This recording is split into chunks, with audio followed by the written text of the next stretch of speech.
Hi, everybody, and welcome to another episode of United Talks podcast. And today I have with me Isaiah Cordeiro. He is a content creator on TikTok. I found him on TikTok, and we align in views and thoughts and everything related to Manchester United and football in general, or soccer, as people call it in North America. So, Isaiah, welcome to the show. Yeah, thanks for having me, man. Yeah. So, basically, we all know that the transfer window has finally closed, finally shut, and for something that really started as, very lively, like June came and boom, we hit the Cunha deal and all of that. What are your thoughts overall on the whole transfer window for Manchester United? Yeah, I gotta agree with you there. Like at the beginning when we got Cunha and Mbeumo, when we brought in those first few attacking players to replace all the ones that were pretty much on their way out already, I thought to start it was looking really, really good. Yep. I think that was like it was necessary just to get a new kind of forward attack in our team. And then into August with Sesko, I thought that was a good move moving forward. But some move I didn't really agree with completely, like getting rid of Højlund on a loan deal. I thought like Højlund wanted to be here, he wanted to play for the club. Like I thought it would have been better to keep him as like a backup option because injuries happen and that kind of thing. But yeah, I think to start, it looks really, really good. But some are still questionable to me. But I think for the most part, I think our transfer window was somewhat successful than in previous years for sure. Yeah. Now, speaking of the Højlund situation, because that's where we agree. I was saying this when I first started hearing the rumors. I didn't want to believe it at all. So I was saying this. I was like, you know what? We need to keep Højlund. We definitely need to keep Højlund because we needed someone to challenge Sesko, and they're both the same age, 22. So it's like, how can we build a solid team with just having Sesko and forcing Cunha to be a striker when he can play very well as a 10 by coming deep, or even Xerxes, who is actually coming deep as well. So that I had that concern. Now he's moved to Napoli, and I think from my own perspective, I felt like the fans didn't help the situation because they were all up on his head. Like he's had one good season, one bad season, and then no chance for a third season. And before you know it, we're getting another 22-year-old to come and put in the same situation that we had Rasmus Højlund coming in as a 20-year-old, who he just literally turned 20 and then came to United. So I'm like, we've strengthened our attack. For sure. Yeah. For me, I feel like this is a very tough one. Like we had to let him go. Yeah. And I have a feeling next year he might come back, but I don't know. What do you think? I mean, I honestly would. If I was Amorim in this situation, I definitely would bring him back as a depth piece for sure. And I know people are going to say, well, because we spent so much money on him, it's so much. Like at least we're getting this amount back if Napoli were to buy him outright. But I honestly don't see it that way. Like how Amorim has been playing, he likes playing his three backs with like the full wing backs as well. But you could see it as like, in some situations, you could put two of them up front. Maybe have two strikers with either Højlund, Sesko, or even Xerxes, for instance. Like I know we've done it in the past, but I feel like this team is a lot different because with Mbeumo, with Cunha, we have a lot more of like creative-minded players that we didn't have before in the past. Like with Rashford, he was more attack-based. I want to score. This is all on me. I'm doing this. Yeah, that's how I see it. But I feel like with Højlund going out on loan, if he does well, it will be good for him for sure. I hope he does well. Yeah. But I feel like I just don't quite understand it because what Amorim said at the beginning of the season was, I want players who want to play here, who want to contribute at the club. Exactly. And I feel like it's kind of early for him to leave just because first season with us, he did pretty decent for his first year playing in the Premier League. Second year, yes, it wasn't as good for sure. Like he struggled, but it's kind of like the same with Xerxes. Xerxes' first year, he wasn't amazing. He didn't do what he was supposed to do. So I don't understand the whole fan base going off on Højlund for being horrible, being terrible, but it's his second year and he's a young kid. And then we're bringing in Sesko, and it's like, it's just this mess doesn't make sense because like I do like Sesko. I hope he works out too. Like I think that was a really good signing as well, but you got to give the kids time. Like you can't just expect one guy to come in and just completely change the whole team around. Like it's a process. But I feel like Man United fans just want magic to happen. Like exactly, And it makes it counterintuitive, makes it counterproductive that you bring someone, we're molding the player. He's been under 3 managers, technically. Like, he's been under Ten Hag, he's been under, I think it was Michael Carrick, right? After it was Van Nistelrooy. Van Nistelrooy. Yeah, he's under Ten Hag, and in his first season, he had Ten Hag with his regular backroom staff. Yep. And Van der Krag or something just left. And then Van Nistelrooy came in as assistant, and it was all a whole mess there. And then it was like, he was looking good in preseason, then got injured in that Arsenal game in preseason last season.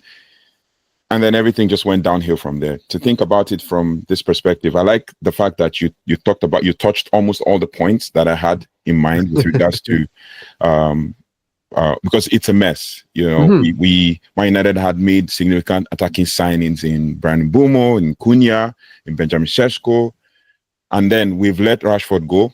Fine, because I thought he would have been more like the center forward, but he refused to work hard, and now he's in Barcelona. Then we have Garnacho, who had the whole drama that happened at the end of the season. Big ego. Yeah, big ego. And then he goes to Chelsea and does the same celebration. I don't know if you saw the post he made on Instagram. The one about him saying thank you to the fans. And yeah. That, for me, I don't know how you felt about it. For me, that post felt very empty. It was all fake. I'm even seeing, I don't know how much of it is completely true, but I'm hearing people are saying that it's AI generated, that he just made it up on the spot. And just I'm just going to push this out just to show that I still have, that I'm still connected. But it's like, buddy, you did it to yourself. What he said is usually what other players who have left will say is stuff that comes from the heart. What he said was, "Dear Manchester." I'm like, nah, man, this doesn't make sense. I was on a live stream and I saw it. I'm like, no. This, you're saying "Dear Manchester," and you talked about wearing the badge, and I'm like, which badge are you wearing? Is it Manchester City or Manchester United? Which one? Right? And people were like, oh, it's all fake. And I like the fact that you said it, because the truth is, the whole drama with his brother and everything just kind of made the whole the whole thing just become a mess. So with regards to just this forwards, I know we've seen Cunha, he's done really well the past couple of games. Hopefully he's not injured too badly. Hopefully. But we saw him walk out the stadium, right? Yeah, that was good, but We've seen Mbeumo. We can see what he has offered. He's played 4 games for United. He scored 2, so that's like half a goal in 4 games. Then for Sesko, what do you think generally? People at the back is holding, but I think what it comes down to is that he needs to be starting as a number 9. It just, I don't understand the whole him on the bench. And I get it. Amorim says, we got to get him used to playing games and get him into the system, which I totally understand. But I feel like he's got to start more consistently. I get it. We have Mount, we have Cunha, we have Mbeumo, who have been starting pretty much all the games to start the Premier League season. But I feel like with Sesko, I feel like if he's starting as a number 9 and having Mbeumo and Cunha in behind him, I feel like that would be like an insane attack going forward, because those guys are able to drift out wide, put a ball in the box, and you see how high he can jump. I'm not just saying as a target header every time, but I'm saying he's got a shot. He can I remember I was watching him last year, and I know it's the Euros, it's a totally different competition, but because I'm from Portugal, I like Portugal, and when they were playing, I believe he's from Slovakia, whatever. Slovenia. Exactly. So I was watching him play there, and when he played against Portugal in the Euros, I'm like, holy, who is this kid? Because he just had an insane shot. He's a big body in the box. I'm like, but that's what I mean. That's what United have been struggling with, because Højlund as well, he had a good shot the first year, but he isn't a towering guy that can be aggressive when he need him to be. That's what I feel like what they've been missing out on. And I remember when I back in the day with when Ibra played here, that's what he kind of reminds me. Ibra is so massive, he can again, amazing shot, and then he's a towering body that can get on balls, and that's why I feel like Sesko could be that kind of difference maker. But he's got to be more. He's got to be playing more. I don't see him as a sub. He's got to be starting more frequently than what he has been doing. Yeah, I think with that, it'll probably be maybe the Manchester derby. That's probably where he's going to make his Premier League. Yeah, I'm hoping. Seeing that Cunha is hopefully not injured, then where I would have issues is the whole midfield conundrum. Oh, right? yeah. Yeah. That's a perfect segue to where we're going now. Like in the midfield, why is it that it was difficult for us to, at least fill out 2 empty spots in that midfield? Because I feel we had 2 empty spots in that midfield we should have filled out. Yeah, I mean, we missed out on getting a midfielder like in the window. I feel like bringing someone in, like I know we talked about Baleba, I know there's talks about other players like that, but I feel like $100 million signing for Baleba, I think would have been a bit too much. I get it. We're rebuilding. Like we had to fill in somebody there. Yeah. But like I would even give like an opportunity to, like last season we had like Collier playing. I honestly thought he could be a good backup option, like right off the bench, if like, because I think he did a good job. Like I thought Collier was a really good midfielder holding up. Like I thought he was a decent player. But I feel like what's wrong with our midfield problem is that when Bruno plays, I love Bruno, one of my favorite players, but he just doesn't work in that like holding midfield. He's a creative player. Like he's not a guy to be on the defense all the time. And then that's when we struggle with Casemiro. Casemiro's too. He's slower. Like again, great player when he first came here. I really do like him still. I hope he like turns it around for sure. But it's like we needed someone that has the pace that can play defensively. But then again, we have that in Kobe Mainu, but then he's not starting. But like who knows with Mount, if Mount's injured or something like that, then maybe Mainu gets more minutes playing as a defense midfielder or as more of a creative midfielder as well. I think he's class. Like the kid should be playing, but he should be playing a lot more minutes than what he's getting. I feel like a lot of United fans are saying the same thing because that kid, like he got us through so many different situations last season and the year before, like against Lyon, tied the game in Lyon. Wolves won. FA Cup final. Like I don't know what else to tell you. Like FA Cup final, the Wolves game where we were literally struggling. Exactly. And then he took the ball himself. I mean, remember the goal, the classic goal he scored against Liverpool and all. Oh yeah, that was crazy. I remember that one. Mainu I can understand, but there's a conundrum because if Ugarte was up to speed, like he was playing well, then I can understand. Because the only time I saw Ugarte and Mainu work was in preseason Bournemouth. Right? They both played well. They piggyback off each other. They did everything together. But then after that, I think Ugarte had a horrible Everton game, 2-2. And then eventually he started having more horrible games and finds himself in a situation where he tries to help out someone and gets injured and then they score on us against Grimsby Town. So there is a problem there with that Ugarte situation. And then that makes it hard for Mainu to play because Ugarte and Mainu can work. And then you have one of either Cunha, Mbeumo, and Bruno if Bruno must be put in that team. But now we've missed out on signing a midfielder and then we let Toby Collier go. Yeah. So, I mean, we lost one midfielder in Christian Eriksen going last season. And then we needed an athletic midfielder, and then we now let Toby Collier go. I'm like, okay, that really ruined everything for us in midfield, and now we're threadbare. And Mainu wanted to leave this transfer window. I know. Did he think about the fact that Casemiro only has 1 year left on his contract?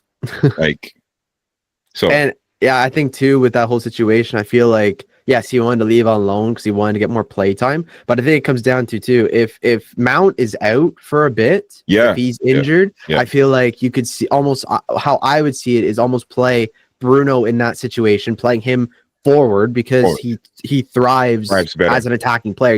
He's not a holding player like that. If Mainu then were to slot where Bruno is, then I feel like going forward for majority of the minutes, you're kind of solving that midfield problem if Mainu's able to start more. And if that is with Casemiro with him, or if that is Ugarte, anyone could work with Mainu because Mainu, again, he's good defensively. He can build up play very well. He's very all-rounded, really good. I think he's insane. And I agree with you in that situation because if you look at the last game against Burnley where he sprinted back and he sprinted more than the player, and I was like, is that Mainu? Like he had pace, he was trying to show his athleticism and all of that.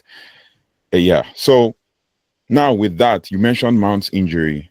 That puts us in a conundrum because like you said, just to refine the Bruno situation in midfield, it seems like Bruno plays better when he's forward and can do the job of a central midfielder and a defensive midfielder when his position is forward, which means he can play box to box, he can run back and defend.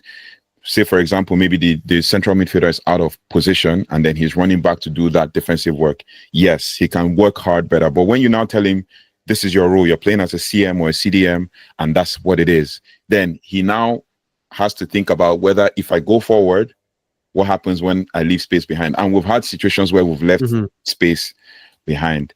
And then also with regards to the exits, what do you think about the Antony situation? You know, considering the fact that we've had a situation where he was waiting for Betis all summer, and then he was rejecting other offers from other clubs, and then eventually he now decided to go to Betis, and then Betis pulled out and said they can't afford his salary or his wages and all of that, and then boom, here we go in the morning. So what do you think about the Antony situation? I mean, Ten Hag screwed us from the beginning about that, but anyways, no, I feel like to some degree, like he sold for 25, I think it was 25, and then 50% add-on or 50% sell-on if he were to go. I mean, you get something back for him, I think. And on top of that, he took a salary cut to play with over there as well. Yeah, he took a salary cut to play because he wanted to play there after last season. I mean, he had a good season with them for sure. But I feel like with his whole hit situation, I feel like United could have gotten maybe a little bit more for him. Like if it was 30 or 35, like all depends really if he were to be resold, if he does really well there, his value goes up, who knows? But I feel like the whole situation, I feel like it was justified to get rid of him because he just wasn't good. Like, I'm sorry, he just like first season, I still remember first game, Arsenal, goal, I was like, that's crazy. Like that was an amazing start. And then after that, he just fell off. After that only. Yeah, he had a good game in the Europa League against Barca too. Like the finish was insane. I love that goal too. But like he just fell off. And I think the whole situation was when Ten Hag brought him in, it was like, again, Ten Hag was just buying players in that he's coached before. And it's like, I get that. You do that sometimes with certain players, but you can't do that with every single player because not every player works out. And I feel like with the whole Antony situation is, yes, we got at least something back for him, but like, I don't know how else to look at it. Like we get something back, but like, he just wasn't doing what he was supposed to be doing at United. And with all the players now that we have, or like at the time that we had, like he just wasn't filling in a spot because again, we had Rashford at the time, we had Garnacho, we now the two in Mbeumo and Cunha who could be possible wingers. Like, and then on top of it, he just doesn't fit Amorim's system of how they're playing. Like I just don't see him as like a cam or something like that. He just doesn't, in my opinion, doesn't fit. So I agree. It doesn't fit because could he be a wing back? Well, he tried it out, didn't work out. Right wing back, Amorim tried him in one game, didn't work out, so he had to go. Same thing with Alejandro Garnacho. Good player, but just ego, like you mentioned. So we're gonna just let that go because 40 million. Academic graduate, that's what it is, right? I feel like I got more for him, but like I'm happy and sad because again, he's like technically he wasn't an academy player, but like not really like an academy. He was signed as an academy. Yeah, like that's what I mean. Like I did like him coming up. I watched some of when he played for the under 21s and like he was under 19s as well. Like I liked him. I thought I'm like this kid could be an insane player for the future for sure. I mean, I watched the entire FA Youth Cup final 2022. Yeah, he was just like he balled out against Leicester, and he was like, I said, this guy has the makings of a star player. And then next thing, he gets like loads of games across all competitions 22-23 season, and boom, next thing we have a star on our hands, star boy, future, and everything just went down from there. There's just like you said, like we've been saying, his ego is just in the way, and he's like what I've been hearing people say, it's like he has the ego of Ronaldo, but he has nothing to back it up. Like Ronaldo can again, Ronaldo's my GOAT for but he can literally do whatever he wants because he has everything except for World Cup. I'm hoping this next season, next one, yes. I'm hoping he wins it. But no, like he had the potential. It's just he's just too like look at me, and then he just every time he did the Sue or he scored a goal, like he looked like look at me, I'm the messiah for this team, like I'm the best ever. It's like buddy, no, you're not. Like sorry to break it to you, but you're just not that guy. Yeah, I agree. And then over to the next one, which is with the goalkeeper. And that is another debate we've been having. Oh, yeah. Debate we've been having for ages, man. Like now we've tried out Onana. We've tried him out one season. Didn't really work out like that. Then we have Bryan there. And then it's a bit touch and go. He commits similar goals. And then next thing we're hearing, Emi Martinez, beginning of the summer. What are your thoughts about Emi Martinez? I mean, I feel like for United, like I'm hearing a lot of people saying Martinez would have been a good addition. Yeah. I would have liked him because, again, people aren't a huge fan of Bayindir. And I feel like with Martinez, he's more of a veteran presence. He knows the Premier League. Yeah. Like people are saying, oh, he's 32, he's too old. But we're kind of forgetting that Van der Sar back in the day signed when he was how old? Like exactly. He was on the upper side. He's hitting 30. But again, like when you think of goalkeepers, I'm thinking of someone who's like 31, 32. Like goalkeepers have, I feel like, a higher longevity than outfield players. I just see it that way. But Buffon got to 40 and was still playing 41. Exactly, and he was playing like top tier still. He was playing at PSG. Like he was still a good goalkeeper. I liked him. But what I see is with Lammens, he's again good keeper. Like he's good shot stopping. But what I'm kind of scared about is that people are comparing him to De Gea. Like, oh, he could stop the ball. It's like we should not be comparing him to De Gea just yet. We should not start. Yeah, pressure. Exactly. I'm like, bro, like stop. Like he's 20. How was he? 23. 23. Yeah, like he's 23 years old, guys. Like, we shouldn't be comparing him to De Gea. But I feel like it would have been what sounds very unrealistic, but would have been funny is if they would have brought in Lammens and he was only for 21 mil. Years, and then it would have been cool if Martinez was there as like a veteran help, as like a loan deal or something, and then hopefully ship off the other two. But it didn't work out that way. Something about Onana, he just isn't good anymore. I don't like. He played good at Inter. He made the Champions League finals, lost, which sucked. But just something about him, he just doesn't have that shot stopping ability that De Gea has, or like that I've seen in the past. So I'm going to ask you a question. Oh, sorry. Go ahead. I'm going to shock you with the question. 2017 Europa League final, Manchester United versus Ajax. Who was in goal? It was Sergio Romero. No, who was in goal for Ajax?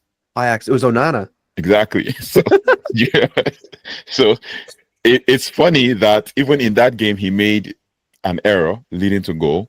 And then he got to the Champions League final for Inter, was good, played out from the back, and we got him. I was like, this is the player we needed to play the Ten Hag way and all of that. And eventually he came to Man United, had a crappy first 6 months in the season. And then there was this one interview I watched where he said, I've just been at Man United for 6 months. I know it's going to turn around. This thing is not permanent. It's temporary and stuff. And then, we had 24-25 season, and the rest is history, right? The Grimsby Town one was the lowest point I could die. Like that one goal that he could have saved with his legs, with his feet, and then he eventually wanted to dive down. My brother saw it and was so annoyed. Like if it was De Gea, he would have, put his leg there and saved it and stuff. But and then it goes to show that Amorim preferred Bayindir to Onana this season because there's potential for less errors, but there's still similar errors, right? With the set piece and stuff. But now with this Senne Lammens, what do you expect? Do you think he's going to be the next number one, or it's just, what do you think about the deal? I feel like for what he was bought for, I feel like Amorim is hoping that he turns to be a number one, because I feel like he's been saying, I feel like Onana's 1 foot out the door. I'm surprised he didn't go this transfer season. Like he was talked about Galatasaray, but I'm like, oh, he's gonna go. But I don't know what to expect with a 3 goalie tandem now. Or now with, if you count Tom Heaton, But I don't know what the plan. I don't know. It's kind of like a conundrum when you said about midfielders. Like we have a low amount of them, but then we have an abundant amount of goalkeepers now. It's like what I've been seeing is like Lammens is really good shot stopping for sure. Like I've been seeing some of his saves when he played for Antwerp, but like I don't really understand when we, again, what it all stems back to Ten Hag, and when we got rid of De Gea on a free, that will always. I still don't understand it when he literally won a Gold Glove. And they let him walk out. And I'm just like, what are we doing? Like, that's our keeper. Like, he's older, fine, but like he still does a job. You look at like Liverpool still have Alisson, and he's how old too? Like, there's so many keepers out there that are older, but they still do a job. Do I hope Lammens does a great job too? For sure. Like, I hope he can come into United, be that shot stopping ability, and as well like distribute. Like, I hope we can get like an all around good goalkeeper. Like Onana struggles with shot stopping, but he's good, decent at distributing the ball. Then we have Bayendier, who, I mean, he's better than Onana at shot stopping, in my opinion, but his just distribution is horrible. Like, he kicks the ball out or he gives the ball away very frequently. So I'm hoping Lammens is a more all-around better goalkeeper for sure, but I feel like it would have been better if we would have just kept De Gea for 3 or 4 years. So I saw a stat while I was doing the live stream. I saw a stat on Senne Lammens, and he's played, I think, 2 games this season for Antwerp, and his ball playing from the back was very low per 90. I have not drilled down to the details because I'm going to do a player profile pretty much later, but the ball playing ability from the back was poor. But then the thing that stood out for me, which is a problem for Man United, was his high claims. His high claims is in the 80% percentile. Like, he's really high. Like, his high claims percentage is really high. So, which means for set pieces where we struggle to defend, that should be a positive, if I could call it that.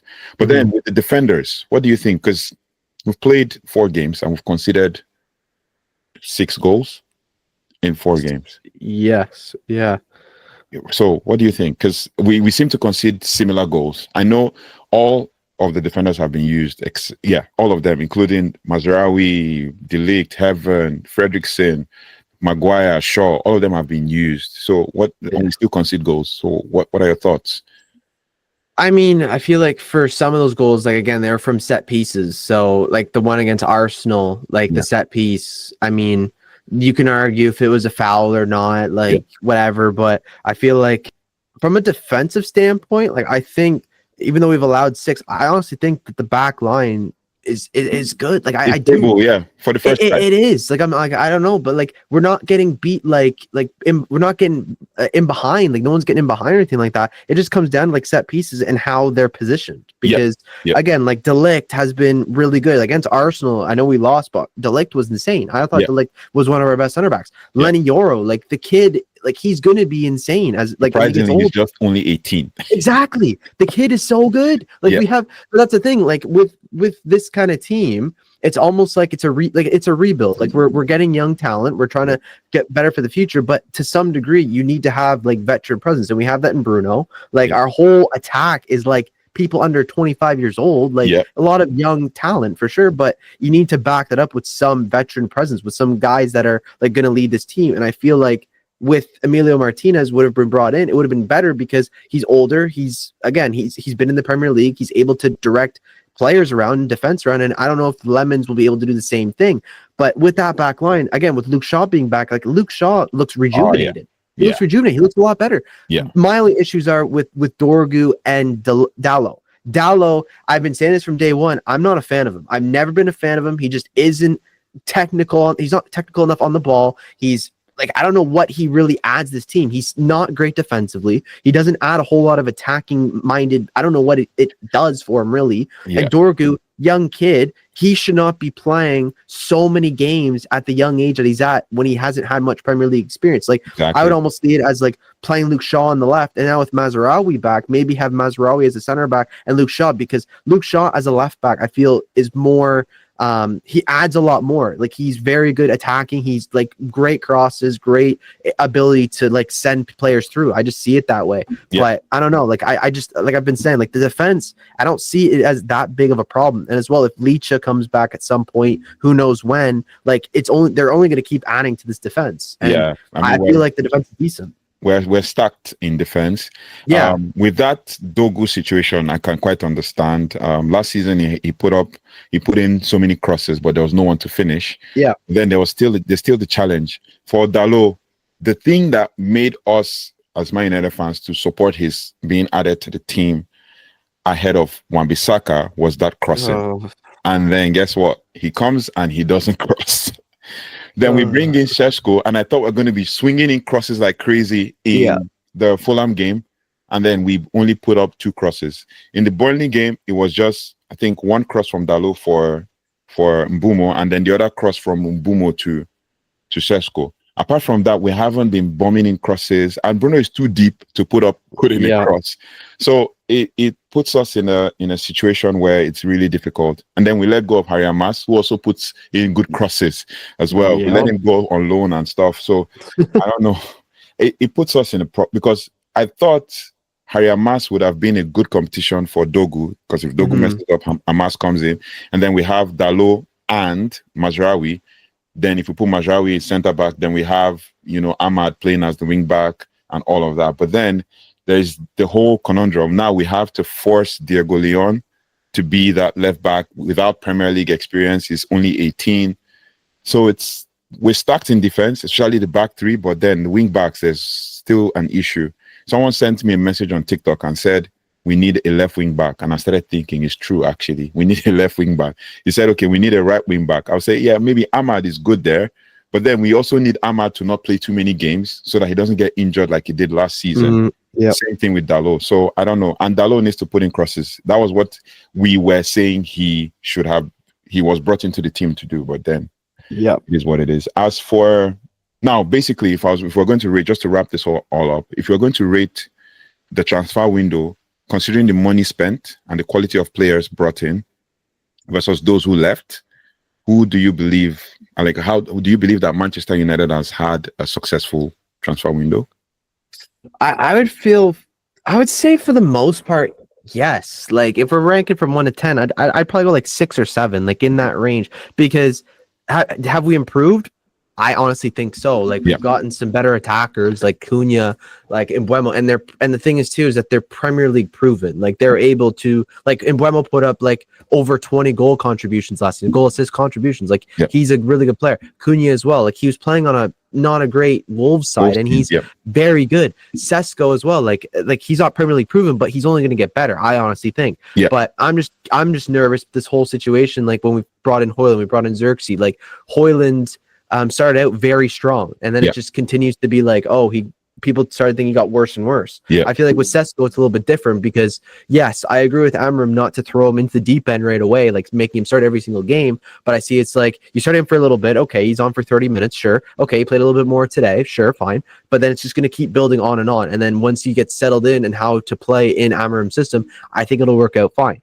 As of all the signs that we've got, all the people we've got rid of, yes, I honestly think that we got a lot of, I call it driftwood, because a lot of them just don't fit the system, or they just don't like they don't want to play for United. And at the beginning, like with Sancho, we've like, he wanted to play for United, and then that's a whole nother like episode because and the thing I noticed about United fans, they don't want to watch content that contains Sancho because they're so done with him. Yeah, I won't put him out there.